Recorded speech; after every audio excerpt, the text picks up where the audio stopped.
southern France, 1555.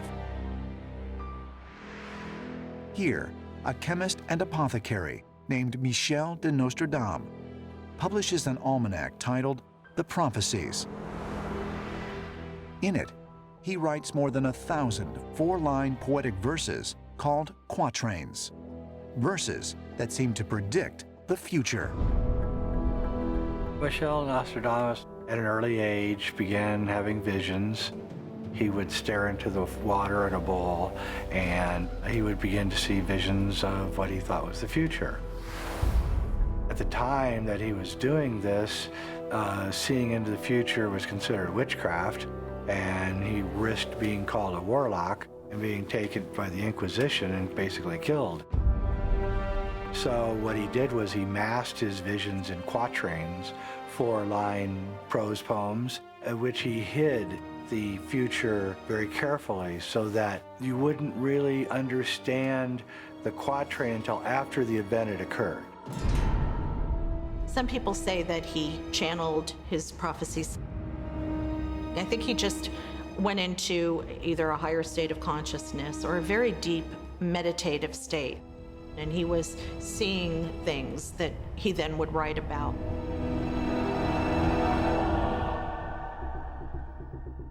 In the centuries after his death, Nostradamus has been credited with predicting everything from the Great Chicago Fire of 1871 and the rise of Hitler in the 1930s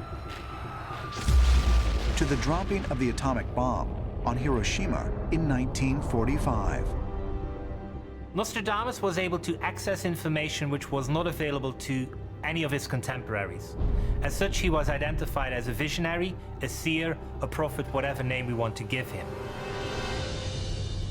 But perhaps the biggest unsolved mystery concerning Nostradamus is that no one knows the source of his mysterious powers of prediction. Was he fed futuristic information from a higher spiritual power, like the Oracle of Delphi?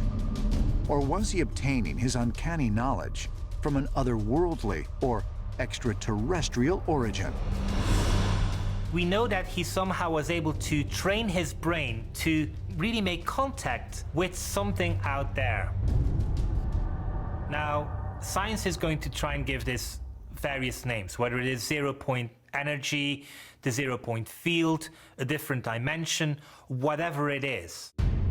Some researchers believe that everything and everyone connects through the zero-point field, where a collection of electric charges from every thought, action, and event of the past, present, and future is stored.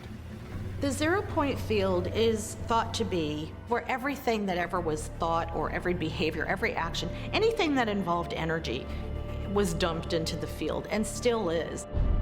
It literally contains all information for the infinite time that we have been here. The concept of the zero-point field rests on the theory that the universe occupies more than just the three spatial dimensions of height, width, and depth. And this evolving concept is known as string theory. In string theory, there are typically 11 dimensions that are envisioned. They're what we call very small, or wrapped up, or compact. So if these dimensions are sufficiently small and curved and compact, we wouldn't be able to experience moving along them, so we wouldn't know they exist.